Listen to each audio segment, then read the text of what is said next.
नमस्कार दोस्तों, मनीष कुमार शर्मा लक्ष्य विद्या मनीष यूट्यूब चैनल पर आपका हार्दिक स्वागत करते हैं। चलिए दोस्तों, यूपी पुलिस आज 23 तारीख फर्स्ट मीटिंग का पेपर की आंसर की कराने वाली है। तो चलिए दोस्तों चलते हैं। कह रहा है कि एक में ही आस्था रखने वाले वाक्यांश के लिए एक शब्द अनन्य है। अगले बार कह रहा है कि प्रत्यय बताइए कि किसमें क्या प्रत्यय है। शब्द दिया गया है धमाका, धमाका में आका, लड़ाकू में आकू, उड़ाक में आक और चिल्का में का। तो इसमें कौन कौन सा प्रत्यय होगा? Option number A. अपने पेपर के हिसाब से चेक करते रहेंगे। इसके बाद कह रहा है कि शुद्ध वाक्य का चयन कीजिए। डायरेक्ट शुद्ध वाक्य ही बता देता हूं मैं। प्रश्न हमें कह रहा है कि शुद्ध वाक्य का चयन कीजिए। तो शुद्ध वाक्य का चयन करने के लिए इसका ऑप्शन ए सही होगा। मध्यकालीन युग में कलाओं की बहुत उन्नति हुई है। उसके बाद है सदा एक वचन में प्रयुक्त होने वाले। ये कह रहा है कि सदा एक वचन में ऐसे शब्द जो हमेशा एक वचन में प्रयुक्त किए जाते हैं।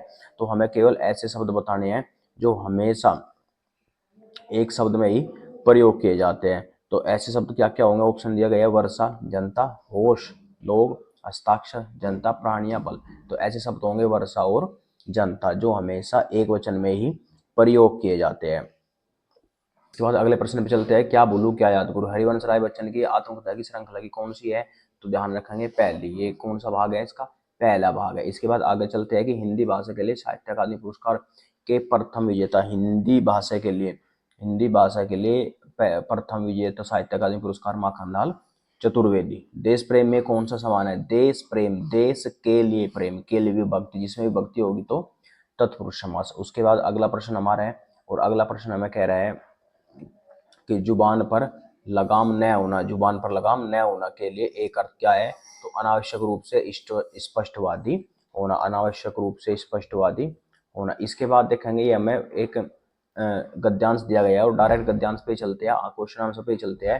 ये कह रहा है कि आज का मानव अपने व्यक्तित्व और अस्तित्व के प्रति इसलिए शंकालु है क्योंकि आगे हमें इसमें बहुत सारे ऑप्शन दिए गए हैं। तो बहुत सारे ऑप्शन में से देख लेंगे क्या है। सबसे पहला ऑप्शन दिया रखा है, यही होगा इसका ऑप्शन ए, वह विज्ञान की विध्वंस शक्तियों से भयभीत है। अगले प्रश्न की ओर चलेंगे। हमारी विज्ञानाधित शिक्षा की सर्वाधिक महत्वपूर्ण देन है। तो इसमें देखेंगे कि क्या ऑप्शन होगा। ये कह रहा है जीवन का एकांगी विकास, जीवन की अपरिसीम भौतिक विकास, गतिशील जीवन का प्रत्यावर्तन, या जीवन का सर्वांगीण विकास। तो इसके लिए कह रहा है, इसके लिए कौन सा प्रश्न ऑप्शन होगा? तो इसके लिए जो हमारा प्रश्न होगा जीवन का अपरिसीम भौतिक विकास। अगले प्रश्न की ओर बढ़ते हैं कि मानव जीवन को भस्मासुर बनाने से कैसे रोक सकता है। ये कह रहा है मानव जीवन को भस्मासुर बनाने के लिए कैसे रोक सकता है। तो कैसे रोक सकता है? उसके नैतिक और आत्मिक मूल्य को विकसित करके। इसके बाद इसी से अगला प्रश्न है, और इसी से जो अगला प्रश्न है ये कह रहा है कि आधुनिक मानव विकास को सर्वांगीण नहीं किया जा सकता क्योंकि। अब ये क्योंकि क्या पूछ रहा है कि क्योंकि साहित्य, धर्म, कला आदि मानव चेतना से निर्वासित है। उसके बाद अगले प्रश्न की ओर बढ़ेंगे। गद्यांश का अंतिम प्रश्न है, कह रहा है अणुविस्फोट को मानवतावादी की मर्यादा देना तभी संभव है जब व्यक्ति की क्षुद्रता बन जाए। ये कह रहा है क्षुद्र को राष्ट्रीय क्षुद्रता न बनने दिया जाए। तो ध्यान रखेंगे न बनने दिया जाए। अगले प्रश्न की ओर चलते हैं, और अगला प्रश्न कह रहा है हमें कि ऐसा हमें निम्न में से हमें ऐसा बताना है कि जिसमें उपसर्ग नहीं है। जिसमें क्या नहीं है? जिसमें उपसर्ग नहीं है। तो ध्यान रखेंगे किसमें उपसर्ग नहीं है। इस शब्द के लिए एक ध्यान रखेंगे कि ऐसा क्या शब्द है इनमें से जिसमें उपसर्ग नहीं है। तो ये है हमारा ओढ़ना। क्या है? ओढ़ना। इसके बाद है प्रेम सागर, किसकी रचना है? लल्लू लाल की। अनावर्त शब्द का संभिन्नार्थक क्या? अनावर्त का होता है अनावर्त न दोहराया हुआ। अनावर्त का मतलब न दोहराया हुआ। उसके बाद इनमें से कौन सा शब्द पुल्लिंग है? पुल्लिंग। मेरी क्षमा, उसकी क्षमा, मेरी घटना या मेरी रीति। तो कौन सा शब्द होगा? क्षेत्र। इसके बाद है कि वह आई हो तो मेरी चिट्ठी उसे दे देना। वह आई हो तो मेरी चिट्ठी क्या दे देना? उसे देना। मतलब संभावना कर रहे हैं कि अगर वह आई हो तो मेरी चिट्ठी उसे दे देना। तो कौन सा काल है? संभाव्य वर्तमान। इसके बाद है अशौच। अशौच शब्द ये कह रहे हैं शब्द युग का सही विकल्प बताइए। शब्द युग का क्या बताना है? बिना, तो क्या होगा? बिना सोच के। अशौच बिना सोच के, और अशौच यानी कि अशुद्धि। उसके बाद है आग लगने पर कुआं खोदना। तो आग लगने पर कुआं खोदने के लिए क्या होगा?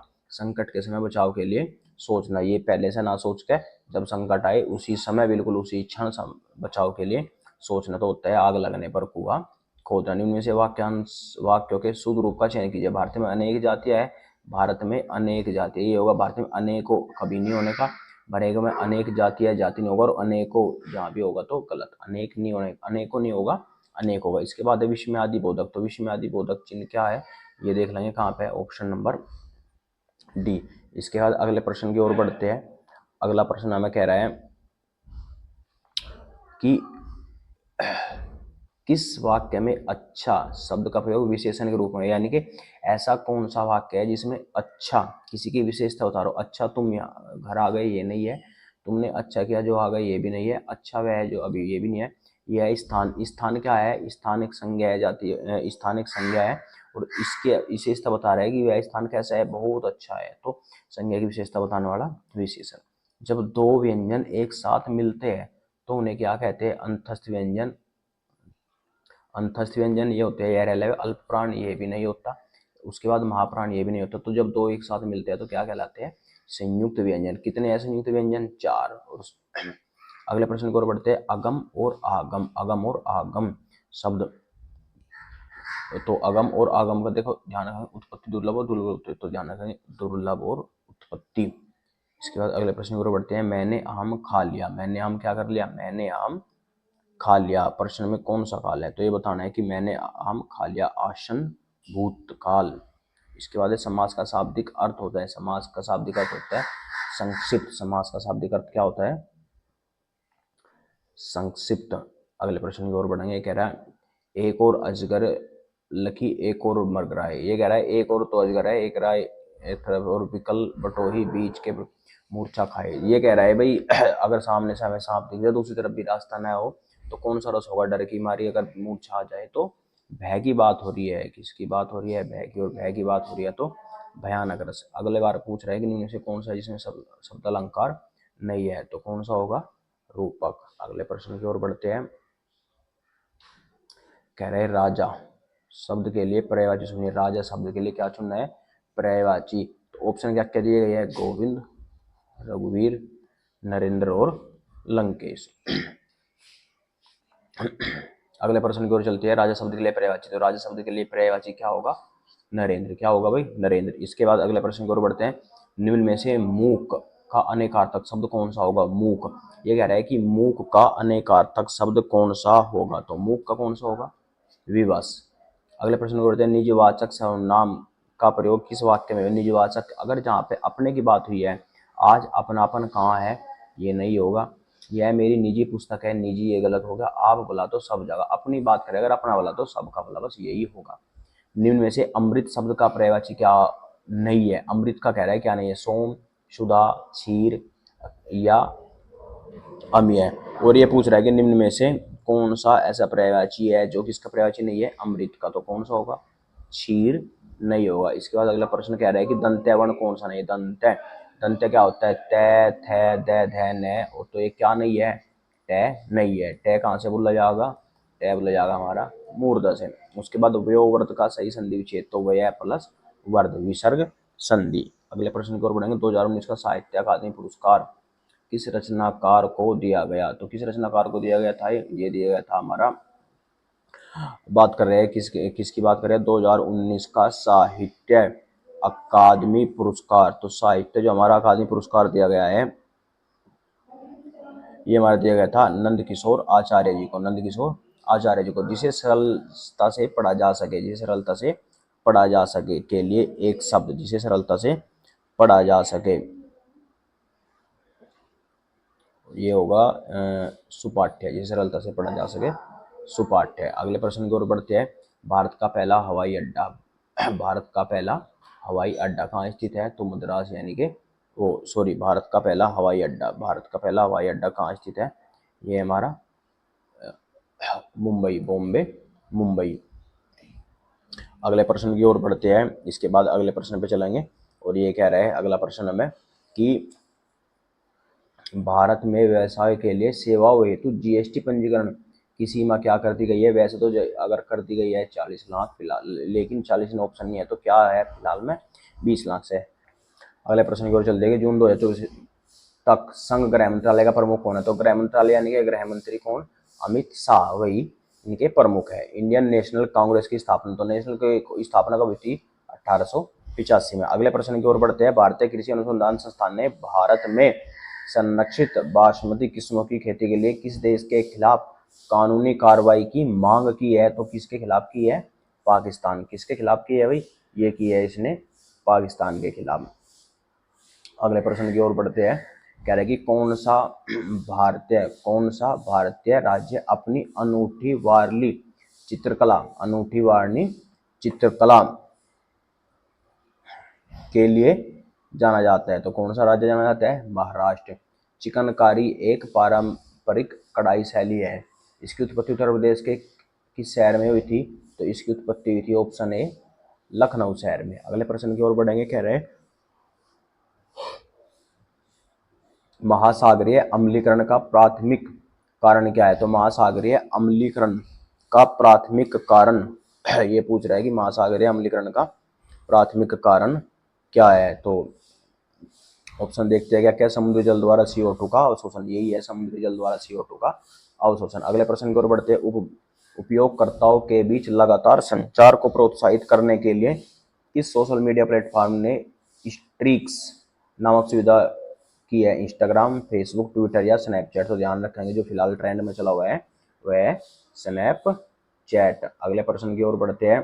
कह रहे हैं पल्लव राजवंश की राजधानी, कितना आसान क्वेश्चन था कि पल्लव वंश की राजधानी निम्न में से बताइए कि पल्लव वंश की राजधानी क्या थी? कांचीपुरम। क्या थी? कांचीपुरम। अगले प्रश्न की ओर बढ़ते हैं और अगला प्रश्न हमें कह रहा है वित्तीय स्थिरता बोर्ड FSB क्या करता है? वित्तीय, ये कह रहा है व्यय विकासशील देशों को वित्तीय सहायता प्रदान करता है। यह दुनिया भर के केंद्रीय बैंकों के लिए ब्याज दरों को नियंत्रित करता है। यह वित्तीय स्थिरता सुनिश्चित करता है। यह अपने सदस्य देशों के मुद्रा भंडार का प्रबंधन करता है। तो ध्यान रखेंगे वित्तीय स्थिरता, यह वित्तीय स्थिरता सुनिश्चित करता है। अगले प्रश्न की ओर बढ़ेंगे। GST के ब्रांड एम्बेसडर को कौन चुना गया है? तो अमिताभ बच्चन। किसे चुना गया है? अमिताभ बच्चन। निम्न में से कौन सी रेखा फ्रांस और जर्मनी के बीच की सीमा है? बढ़िया क्वेश्चन आया था। ये कह रहा है कि निम्न में से कौन सी रेखा फ्रांस और जर्मनी के बीच की सीमा रेखा है? तो क्या है? Siegfried line. Siegfried line. अगले प्रश्न की ओर बढ़ते हैं और अगला प्रश्न कह रहा है हमें कि विदेश व्यापार महानिदेशालय DGFT किस मंत्रालय के अंतर्गत आता है? बहुत अच्छा क्वेश्चन था कि विदेश व्यापार मंत्रालय किस मंत्रालय के अंतर्गत आता है? तो वाणिज्य एवं उद्योग मंत्रालय। अगले प्रश्न की ओर बढ़ते हैं। कह रहा है कि परमाणु ऊर्जा के उत्पादन के लिए कौन सा तत्व आवश्यक है? परमाणु ऊर्जा के लिए, तो परमाणु ऊर्जा की बात हो रही है तो कौन सा तत्व आवश्यक है? यूरेनियम। अगले प्रश्न की ओर बढ़ते हैं। द स्कोलेट लेटर, ये कह रहा है कि किसने लिखी है? द स्कोलेट लेटर किसने लिखी है? तो ये लिखी है नाथिएलन हार्थोन ने। किसने लिखी है? नाथिएलन हार्थोन ने। इसके बाद अगले प्रश्न की ओर बढ़ते हैं। कह रहा है अफ्रीका के आर पार दौड़ लगाने वाले पहले व्यक्ति कौन थे? Rush cook. कौन थे? Rush cook. आपने कहीं पढ़ा होगा लेकिन इनका कहीं पे आपको दूसरा अलग नाम मिलेगा, ध्यान रखेंगे, रश कुक। अगले प्रश्न की ओर बढ़ते हैं। प्रायद्वीप भारत की सबसे लंबी नदी, बहुत बढ़िया क्वेश्चन आ गया, बहुत ही ज्यादा बढ़िया क्वेश्चन आ गया। ये कह रहा है कि प्रायद्वीपीय भारत की सबसे लंबी नदी, बहुत बार क्वेश्चन कराया है क्लास में भी। तो प्रायद्वीपीय भारत की सबसे लंबी नदी कौन सी होगी? गोदावरी। कौन सी होगी जी? गोदावरी। जिसे गोदावरी को क्या कहा गया है सबसे लंबी होने की वजह से? बूढ़ी गंगा भी कहा गया है। उसके बाद अगले प्रश्न को बढ़ेंगे। NHRC का पूरा नाम क्या है? National humanity rights commission India, national human right commission India, national human right commission India, national human राइटेशन commission India, national human right commission India, national human right commission India. Option B. अगले प्रश्न की ओर बढ़ते हैं कि वर्ष 1985 को कौन सा अंतरराष्ट्रीय वर्ष घोषित किया गया था? कौन सा अंतरराष्ट्रीय वर्ष घोषित किया गया था? तो इसके लिए ऑप्शन सी पे पहुंचेंगे, युवा। अगले प्रश्न की ओर बढ़ते हैं और अगला प्रश्न हमें कह रहा है कि ये कह रहा है खाली जगह बताना क्या आएगा कि अनुसंधान विधियां उत्तरदाताओं की प्रतिक्रियाओं के आधार पर उनसे गहन और आगे की जांच और पूछताछ करने में सहायता लेती है। तो क्या होगा, गुणात्मक, गुणात्मक अनुसंधान किसकी बात कर रहे हैं, गुणात्मक अनुसंधान की बात कर रहे हैं। अगले प्रश्न की ओर बढ़ते हैं। अगला प्रश्न देखते हैं क्या कह रहा है हमें। और अगला प्रश्न कह रहा है BRI किसकी बात हो रही है, BRI का पूरा नाम क्या है। तो क्या है, bolt and road, bolt and road, bolt and road, ध्यान रखें, बोल्ट एंड रोड यही है, रोड इनिशिएटिव, बोल्ट सही है। इसके बाद अगले प्रश्न को चलेंगे। यहाँ पे बताना है कि क्या आएगा, ये कह रहा है विशिष्ट व्यक्तियों को उस संगठन की सुरक्षा को खतरे में डालने की कोशिश करता है जिसके लिए वह काम करता है। तो आंसर क्या होगा, स्पीयर फिशिंग। क्या होगा भाई, स्पीयर फिशिंग। अगले प्रश्न की ओर बढ़ते हैं। कह रहा है कि पहली बार राष्ट्रीय कृषि नीति कब घोषित की गई थी। पहली बार राष्ट्रीय कृषि नीति बात हो रही है, पहली बार राष्ट्रीय कृषि नीति की, तो ये हुई थी हमारी, जो हुई थी जुलाई 2000 में, जुलाई 2000 में। अगले प्रश्न की ओर बढ़ते हैं। और अगला प्रश्न हमें कह रहा है कि किस वर्ष अंतर्राष्ट्रीय मानवाधिकार कानून के प्रवर्तन के लिए संयुक्त राष्ट्र मानवाधिकार आयोग को संयुक्त राष्ट्र मानवाधिकार द्वारा परिषद घोषित किया गया था। तो आंसर ए, ऑप्शन ए, 2006। अगला प्रश्न कह रहा है कि भारत के किस पड़ोसी देश को थंडर ड्रैगन की भूमि कहा जाता है। तो ध्यान रखें, सबसे आसान प्रश्न था, ये है भूटान। अगले प्रश्न की ओर बढ़ते हैं कि निम्न में से कौन सा सोशल मीडिया प्लेटफॉर्म नहीं है। इंस्टाग्राम ये भी सोशल मीडिया है, ट्विटर ये भी सोशल मीडिया है, फेसबुक ये भी सोशल मीडिया है, लेकिन गूगल सोशल मीडिया नहीं है, एक साइट है जो इंजन है, साइट इंजन। अगले प्रश्न की बात कर रहे हैं, नोएडा उत्तर प्रदेश के किस जिले के अंतर्गत आता है। भाई नोएडा किस जिले के अंतर्गत आता है, तो गौतम बुद्ध नगर के अंतर्गत आता है। नोएडा हमारा किसके अंतर्गत आता है, तो गौतम बुद्ध नगर के अंतर्गत आता है, ध्यान रखेंगे। अगले प्रश्न की ओर बढ़ेंगे। ये कह रहा है कि विश्व डाक दिवस, विश्व डाक दिवस किस तिथि को मनाया जाता है। विश्व डाक दिवस किस तिथि को मनाया जाता है, तो ध्यान रखेंगे 9 अक्टूबर। किस अक्टूबर को, 9 अक्टूबर को। यहाँ पे बताना है क्या आएगा, ये कह रहा है दुर्भावपूर्ण फाइलों वाली छवियों का उपयोग हैकर को अपने खाते की जानकारी चुराने या अपने कंप्यूटर को संक्रमित करने में मदद के लिए किया जाता है। तो कह रहा है कि इमेज फिशिंग, VPN, स्मिशिंग, या ये होगा स्मिशिंग, ध्यान रखेंगे। इसके बाद कह रहा है क्रोएशिया गणराज्य की राजधानी, बहुत बढ़िया भाई, बहुत बढ़िया राजधानी आ गई। ये कह रहा है कि क्रोएशिया गणराज्य की राजधानी क्या होगी, जाग रेब। क्या होगी भाई, जाग रेब। अगले प्रश्न की ओर बढ़ते हैं।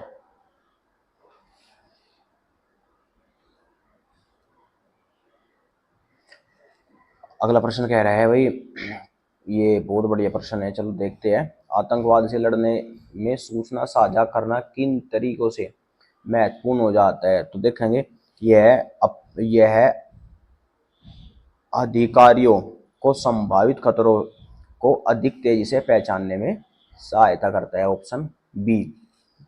इसके बाद कह रहा है 1940 के विमुद्रीकरण के दौरान आरबीआई के गवर्नर, आरबीआई के गवर्नर, तो आरबीआई के गवर्नर कौन थे, CD देशमुख, चिंतामन द्वारकानाथ देशमुख। अगले प्रश्न की ओर बढ़ते हैं। कह रहा है कि भारतीय संविधान का कौन सा भाग नीति निर्देशक तत्व, तो कितना आसान प्रश्न है, तो यह भाग 4 नीति निर्देशक तत्व कहाँ से ली गई, ये भी बता देना, तो आयरलैंड। अगले प्रश्न की ओर चलते हैं कि पुस्तक ए लाइफ मिस स्पेंट किसके द्वारा लिखी गई है, ए लाइफ मिस स्पेंट।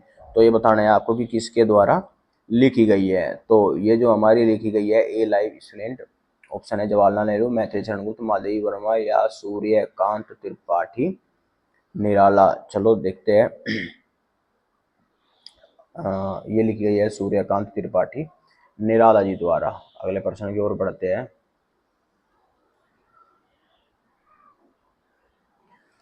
आसमान के नीलेपन का मुख्य कारण, ये कह रहा है आसमान के नीलेपन का मुख्य कारण क्या है, तो आसमान के नीले श्वेत प्रकाश का प्रकीर्णन। क्यों है भाई ये श्वेत प्रकाश का प्रकीर्णन, यानी कि श्वेत प्रकाश जो है उसका फैलाव की वजह से। इसके बाद अगला प्रश्न कह रहा है कि रमन सुब्बा राव जिनका हाल ही में निधन हो गया, ये किस खेल से जुड़े थे, तो ये क्रिकेट से जुड़े थे, रमन सुब्बा राव। अगला प्रश्न की ओर बढ़ते हैं। कह रहा है कि निम्न में से किस प्रकार का प्रदूषण समृद्ध त्वरित यूट्रोफिकेशन है, तो ये क्या, किसकी बात हो रही है, जल प्रदूषण की। किसकी बात हो रही है, जल प्रदूषण की बात हो रही है। अगले प्रश्न की ओर बढ़ते हैं। 75, 75 के बाद 76। तो बहुत बढ़िया, मैथ का हमारा प्रश्न आ गया। और मैथ के प्रश्न चलो ठीक है, डायरेक्ट आंसर की चेक कर रही है तो बाद में सोल्व करेंगे। ये कह रहे हैं एक निश्चित धनराशि पर 2 वर्षों के लिए 5% की दर से साधारण ब्याज 1600 रुपये। 5% की दर से 2 वर्ष का, एक वर्ष में 5% है तो 2 वर्ष में कितनी हो जाएगी 10%। और 10% बराबर कितना है 1600। जब 10% बराबर 16 तो 100 बराबर कितना 16,000, यानी कि मूलधन कितना आ गया 16,000। और 3 वर्ष के बाद बताना है हमें, कितने वर्ष के बाद 3 वर्ष के बाद हमें बताना है। तो 3 वर्ष के बाद कितनी हो जाएगी 21/20, 21/20, 21/20, यानी कि 9261/8000। और ये कह रहा है कि ये कितनी 8,000 तो 16,000, दोनों का अंतर कितना आ गया 1261 का 2 गुना कर देंगे, 12 दूनी 24, 61 दूनी तो ये कितना हो जाएगा 2522, 2522। ये तो गलत हो गया 2522 रुपये। कह रहे हैं कि 12 फरवरी 2022 से 11 फरवरी 2023 तक, यानी कि एक वर्ष का 15% की दर से साधारण ब्याज बताना है। कितने का 73,000 का। तो डायरेक्ट 73,000 का 15% निकाल लेंगे बट्टे 100, 2 जीरो से 2 जीरो काट लेंगे, गुणा कर लेंगे 15×3=45 का 5 का, 15×3=45 का 5 का से लगे 4, और 15×3=45, 15×4=60, और 15×7=105, और 4=109, 100, 2 10,950। कहाँ ऑप्शन है हमारा, ऑप्शन सी। चलो ठीक है, नहीं सॉरी कोई बात नहीं, ऑप्शन नहीं मिला इसका, ये हमने करा नहीं था। सबसे साथ के साथ हो जाएगा, आसानी क्वेश्चन था।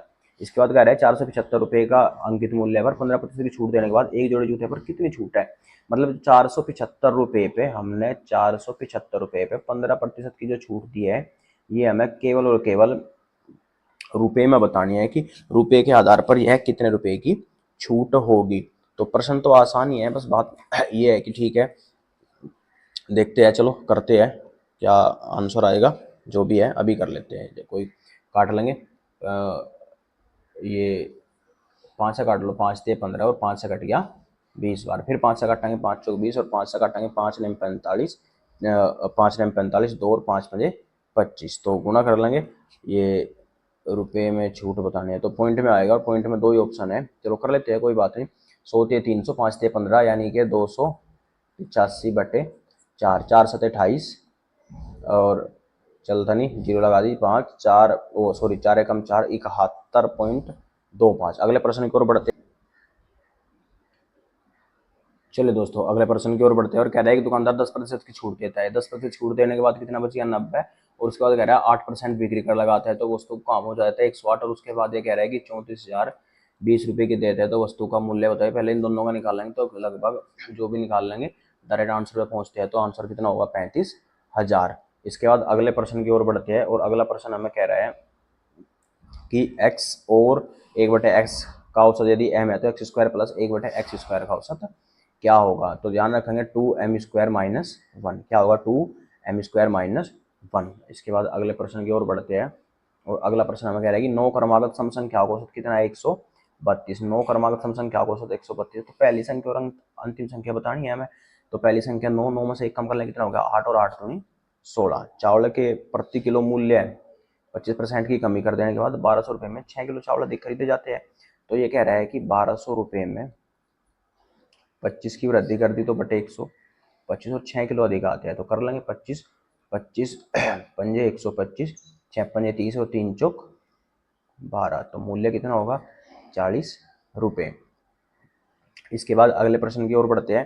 कह रहा है कि 0.05, 0.5, 0.25 या 1.25 का मैच है। तो मैच बताना है, मैच ऐसे निकाल लेंगे कि कितना हो जाएगा 0.05।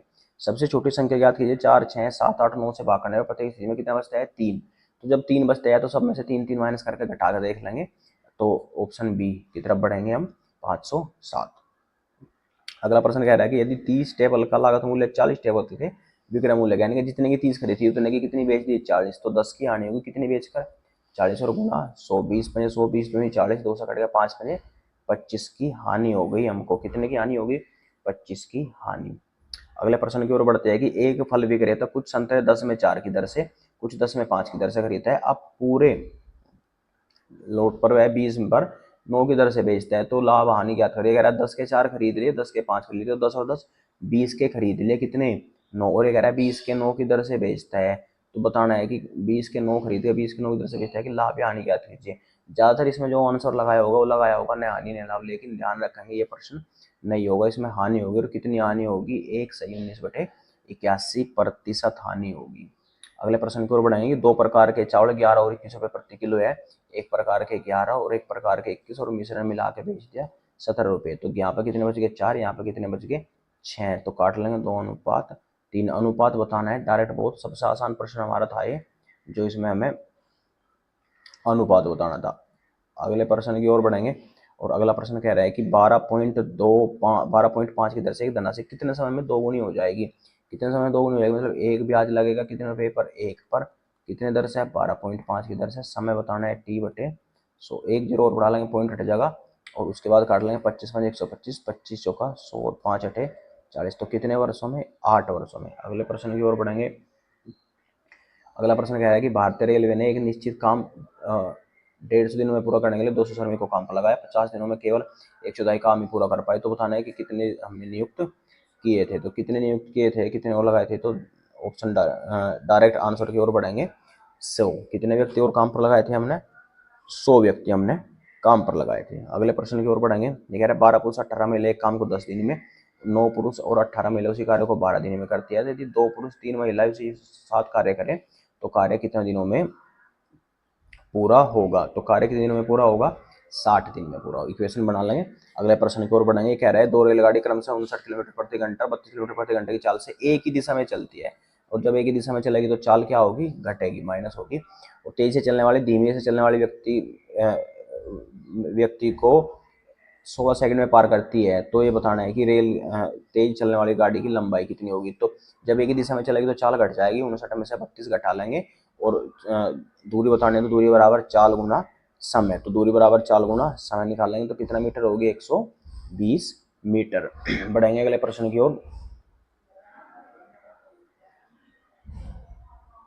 अगला प्रश्न हमें कह रहा है कि 67 मीटर लंबी ट्रेन 10 सेकंड में 33 मीटर लंबी सुरंग को पार करती है। ट्रेन द्वारा 65 मीटर लंबे प्लेटफॉर्म पर खड़े एक व्यक्ति को पार करने में, देखो कितना कंफ्यूज क्वेश्चन कर दिया।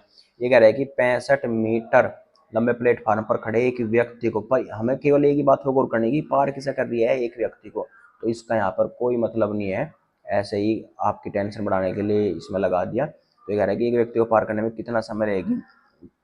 तो ये बताने डायरेक्ट आंसर की ओर बढ़ते हैं। ऐसे प्रश्न होगा जैसे करा था 6.7 सेकंड। कह रहा है निखिल और रितु की आय 2:1 के अनुपात में है, और वे 5:3 के अनुपात में खर्च करते हैं, 4:1 के अनुपात में बचत करते हैं। निखिल और रितु दोनों की आय दोनों की कुल बचत 10,000 है।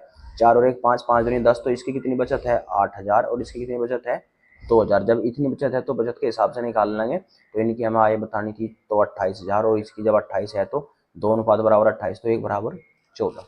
अगले प्रश्न की ओर बढ़ेंगे। कह रहा है एक परीक्षा में एक छात्र जो अधिकतम अंक का 20% प्राप्त करता है, 5 अंकों से 3 हो गया, और दूसरा छात्र जो है जो 30% स्कोर करता है, 20 अंक उसके अधिक आ गए। तो बताना है कि उत्तीर्ण होने के लिए आवश्यक कितने प्रतिशत अंक की आवश्यकता होगी।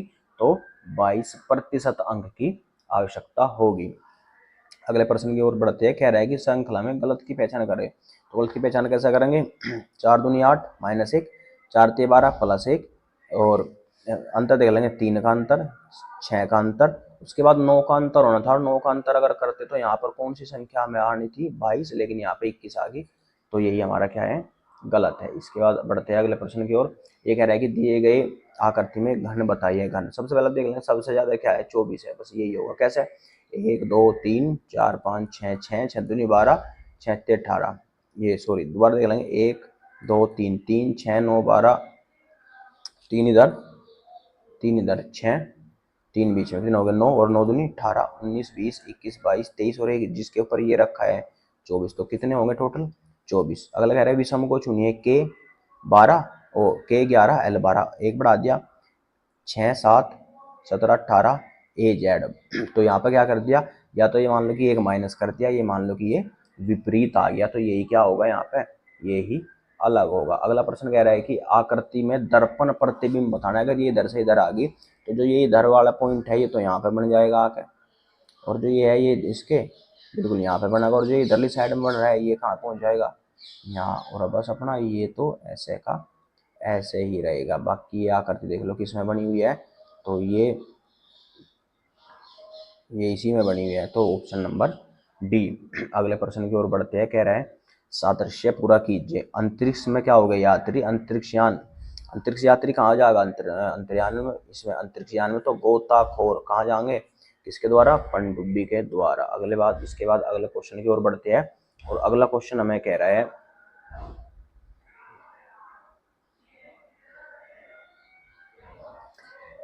एक सिलेंडर को उसके अक्ष से 45 डिग्री कोण पर झुके हुए समतल प्लेन के प्रतिच्छेद करता है, उसके अनुप्रस्थ काट ये बता रहे हो, उसके अनुप्रस्थ काट करें तो क्या होगी? वो दीर्घवर्ती होगी और क्या होगी?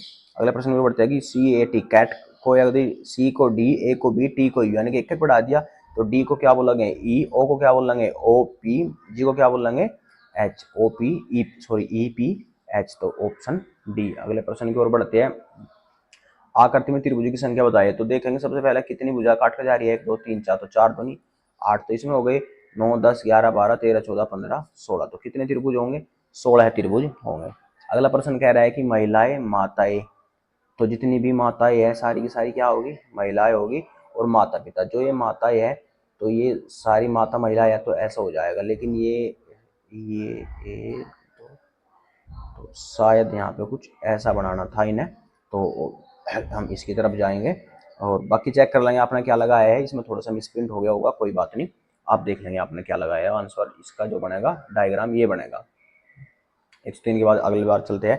अगर दस्ताने कहाँ पहने जाते हैं? हाथ में। तो मोजे कहाँ पहने जाते हैं? पैर में। ग्लो हैंड देखते हैं जी 7 8, और ये देखते हैं क्या है ग्लो हैंड, और ओ सॉरी ये तो यही प्रश्न था। अगले प्रश्न को बताते हैं 6 सदस्यों के एक परिवार में A B C D E F 2 भाई जोड़े हैं, तो बताना है कि क्या होगा, तो डायरेक्ट लगा देते हैं ऑप्शन मां। इसके बाद अगले प्रश्न की ओर बढ़ते हैं। अगला प्रश्न हमें कह रहा है कि यदि 3, अरे बहन,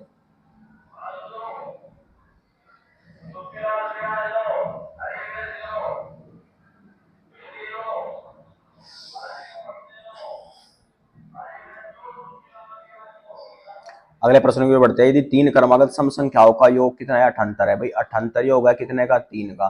तो बीच की संख्या क्या आ गई? 26, अगली संख्या 28 और इससे पहली संख्या 24, तो सबसे बड़ी संख्या क्या होगी? सबसे बड़ी संख्या होगी 28। ये शायद गलत कर दिया, किसका ये पेपर है। उसके बाद अगला प्रश्न कह रहा है कि अनीश की ओर इशारा करते हुए एक महिला ने कहा उसकी माँ मेरी माँ की इकलौती बेटी है, तो ये बताना है भाई, ये तो आसान सही प्रश्न है। तो वह महिला अनीश से किस प्रकार संबंधित है? वह महिला अनीश से किस प्रकार क्या है? संबंधित है। देखते हैं आपने इसका क्या लगाया है, तो शायद इसका ये होगा बहन। 107 के बाद 108। असमान संख्या याद कीजिए। 4 का वर्ग 5 का वर्ग 3, 2 का घन 3 का घन, 2 का वर्ग 4 3 का वर्ग, भाई सारे वर्ग है। ये अकेला एक ऐसा है जो घन हो गया। अगला प्रश्न कह रहा है कि 4 लोग 1 2 3 4 अलग दिए गए है। सेब केला, भाई ये बता रहा है कि हम ध्यान रखेंगे, इसे डायरेक्ट प्रश्न की ओर बढ़ते हैं। सेब के पास केला खजूर, ये बिल्कुल सही है बी। अगले प्रश्न की ओर बढ़ते हैं और अगला प्रश्न हमें कह रहे हैं यदि आपके पास एक नियमित विष फलक है और आप ऐसे समतल प्लेन को काटते हैं तो 6 फलकों में कटता है, तो क्या बनेगा? पंचभुज बनेगा। क्या बनेगा? पंचभुज बनेगा। इसके बाद अगले प्रश्न की ओर बढ़ते हैं। अगला प्रश्न हमें कह रहा है 111, छूट तो नहीं है ना कोई? ठीक है, कि ये ज्ञात करना है आकृति बनाई गई है, सबको जोड़ देंगे तो कौन सी आकृति बनाई देगी? तो ये इसमें जो आकृति बनाई देगी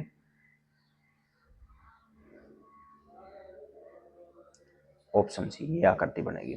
कोड के अनुसार 0 1 2 3 4 को ए बी सी डी के द्वारा दिया है, तो बी प्लस ई और डी प्लस ए का मान बता देंगे, तो इनका मान कितना होगा? तो जोड़ कर देख लेंगे जो भी इनका मान होगा।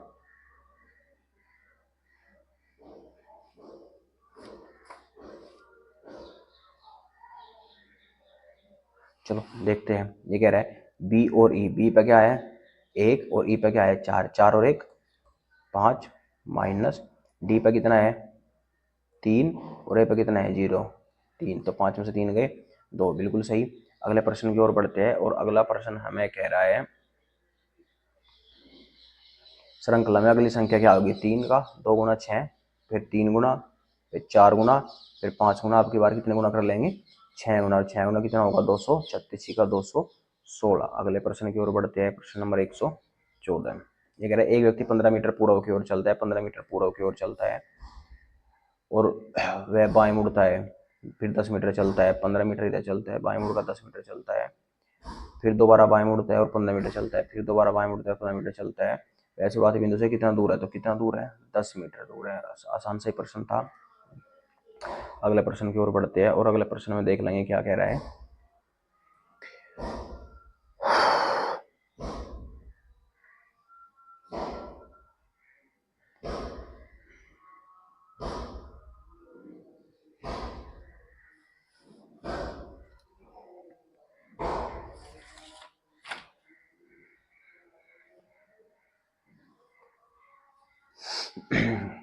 नामांकित अभ्यर्थी 8550 और परीक्षा उत्तीर्ण करने वाले 5700। प्रश्न में क्या कह रहा है कि यदि एस और पी से उत्तीर्ण हुए कुल अभ्यर्थियों की संख्या तथा संस्थान टी और आर से नामांकित की संख्या के बीच का अंतर बताना है। एस और पी तो कहाँ कहाँ पे है, एस और पी से उत्तीर्ण हुए, एस कहाँ पे है, एस 16% और पी 18, तो जोड़ लेंगे 7 34%। ये कह रहा है टी और आर से नामांकित, टी और आर, टी पे नामांकित कितने हैं 8 और आर पे नामांकित कितने हैं 10, 10 और 8 18, तो इनका 18% और इनका 34% निकालेगा। दोनों का क्या निकाल लेंगे, दोनों का अंतर निकाल लेंगे। अगले प्रश्न की ओर बढ़ते हैं। एक निश्चित कूट भाषा में ये कह रहा है कि क्या भाई एस कितना होगा 19, सी कितना होगा 3, आर कितना होगा 18। भाई जैसे दे रखा है ऐसा कैसे रखा है, तो एस पे 19, टी पे 20, यू पे 21, एन पे 14, फिर एन पे 14, ई पे 5, ई पे 5, ई पे ये वाला ई पे 5 और डी पे 4 होगा। इसके बाद ये कह रहा है कि कथनों को पढ़िए और निष्कर्ष समझाइए। तो बताया, ये कह रहा है निष्कर्ष ये दे रखा है, ट्रे टेबल टेनिस खेलती है। टेबल टेनिस एक कठिन खेल है, ट्रे एक कठिन खेल खेलती है। तो इसमें बताना है कि इसमें क्या होगा।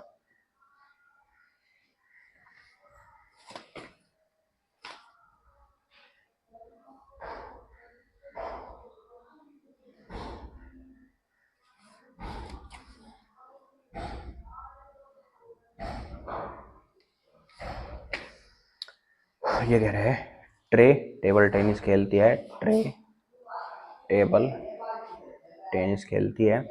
टेबल टेनिस एक कठिन खेल, टेबल टेनिस एक कठिन खेल है, ट्रे एक कठिन खेल खेलती है। तो ठीक है, बताया गया निष्कर्ष निश्चित रूप से सही है। अगले प्रश्न की ओर बढ़ते हैं। क्या कह रहा है, निम्न में से कौन सी आकृति बाकी से अलग है। त्रिकोण, वर्त, वर्ग, गोला। गोला एक 3D आकृति है, बाकी सारी 2D आकृति है। तो यही आकृति क्या है, ये आकृति सभी से अलग है। बढ़ते हैं अगले प्रश्न की ओर। अगला प्रश्न कह रहा है कि एक महिला की ओर इशारा करते हुए निर्मला ने कहा कि उसकी, तो बताना है कि उसकी माँ के इकलौते बेटे। आंसर पे पहुंचते हैं। इसका आंसर क्या हुआ है, आंसर होगा इसका बहन। एक महिला की ओर इशारा करते हुए निर्मला ने कहा, वह मेरी बहन की माँ के इकलौते बेटे की बेटी निर्मला। तो ये तो दूसरा प्रश्न आ गया। ये क्या, निर्मला उसकी कौन होगी, निर्मला उसकी माता होगी। इसमें बुआ लगा दिया, गलत लगा दिया, तो निर्मला उसकी माता होगी। अगले प्रश्न को बढ़ते हैं कि अक्षर, अगला अक्षर क्या, अगला तो 16, 17, 20 और 21। बताओ क्या प्रश्न दिया गया है। अगले प्रश्न की ओर चलते हैं। यदि आप दक्षिण पश्चिम की ओर मुंह करके खड़े हैं और 180, अगर आप बिल्कुल 180 डिग्री घूमते हैं तो दक्षिण का तो उत्तर और पश्चिम का पूर्व, तो क्या हो जाएगा उत्तर पूर्व। अगले प्रश्न की ओर बढ़ते हैं। कह रहा है यदि आप शुरुआत से पश्चिम की ओर मुंह करके 270 डिग्री घूमते हैं, 180 घूमेंगे तो पश्चिम से कहाँ पहुंच गए हम 270, और उसके बाद 90 और घूमना है तो पश्चिम से पूर्व, और पूर्व से जब 90 घूम जाएंगे तो किस दिशा में पहुंच जाएंगे हम, दक्षिण दिशा में पहुंच जाएंगे। अगले प्रश्न की ओर बढ़ते हैं और अगला प्रश्न कह रहा है हमें कि 140 विद्यार्थियों के सर्वेक्षण ये सेट पाया गया, वीडियो गेम खेलना पसंद है। देखो बड़ा बड़ा प्रश्न, अच्छा प्रश्न है। और ये कह रहा है कि निम्न में से बताना है, आंसर बताना है कि आंसर क्या होगा। तो देखते हैं एक बार चेक करके क्या आंसर होगा। शायद जहां तक मैं देखते हैं, चलो देख ही लेते हैं।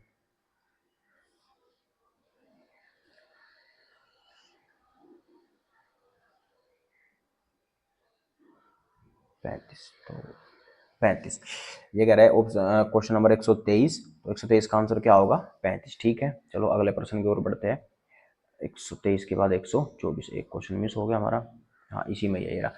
पर्दे कपड़े से उचित तरह संबंधित है तो ब्लाइंड्स, ये कह रहा है जब जैसे पर्दे संबंधित है तो ब्लाइंड्स किससे संबंधित होंगे। देखते हैं क्या कह रखा है, स्लैट से, डोरी से, कवर से या लिफ्टर से। तो ये किससे होंगे, स्लैट से। अगले प्रश्न की ओर बढ़ते हैं।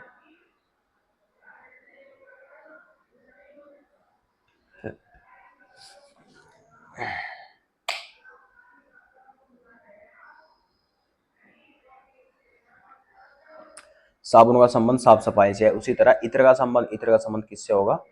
गंध से। गंध का मतलब क्या होता है भाई? गंध अच्छी भी होती है और गंध बुरी भी होती है। तो आपने ताजगी लगा दिया, ताजगी तो गलत हो गया। गंध, गंध ही तो महक ही तो है। गंध कोई अच्छी महक होगी, कोई बुरी महक होगी।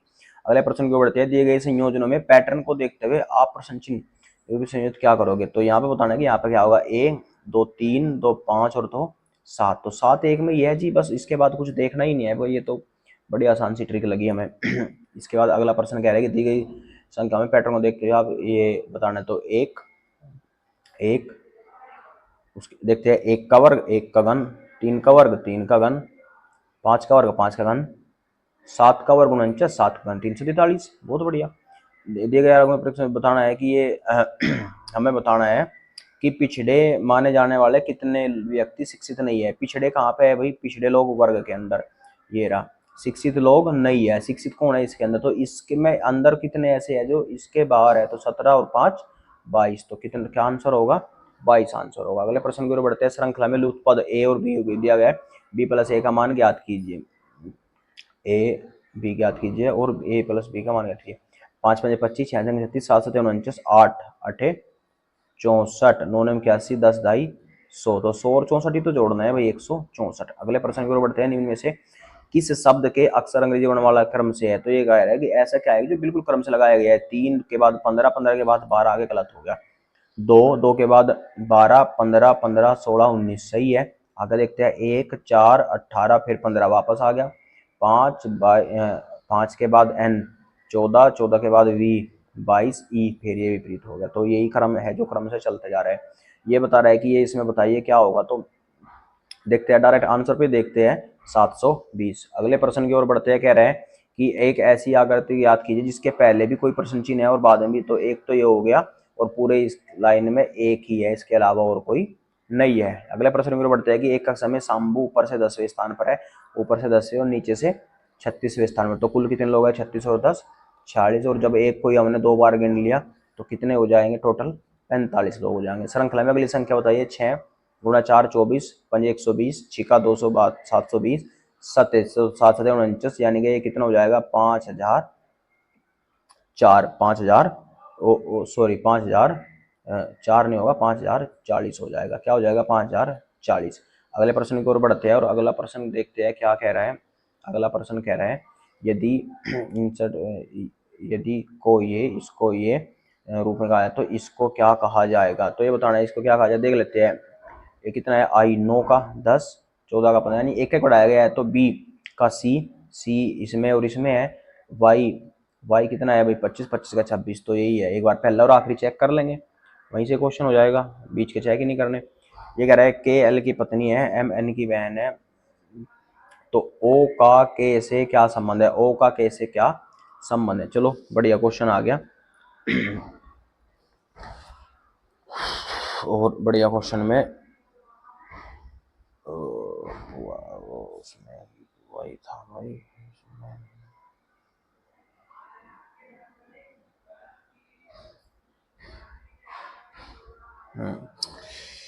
आंसर की ओर बढ़ते हैं डायरेक्ट। तो ये है सास। थोड़ा सा ध्यान देंगे। अभी ये इससे पहले एक प्रश्न गया था और जो प्रश्न था उसमें ऑप्शन था बुआ। तो ध्यान रखेंगे उसका बुआ ही होगा। हमने शायद माँ लगवा दिया था उसका, तो माँ नहीं होगा वो, उसका क्या होगा? उसका बुआ होगा। उसे ठीक कर लेंगे अपना। इसके बाद अगले प्रश्न की ओर बढ़ते हैं। इसे ये लिखा जाता है। तो ये क्या है? 9 2 11, 5 2 7, यानी कि 2 2 बढ़ाए गए है। तो ठीक है, लिख लेंगे। 8 2 10 जे, उसके बाद 3 और 2 5 ई, ठीक है। 2 और 2 4 डी, 1 और 2 3 और 4 और 2 6। तो ठीक है डी। ये कह रहा है एक्स वाई के पूर्व में जो जेड के उत्तर में है। तो ये बताना है कि ये किस दिशा में होगा। चलते हैं डायरेक्ट आंसर की ओर चलते हैं। आंसर की ओर बढ़ते हैं और शायद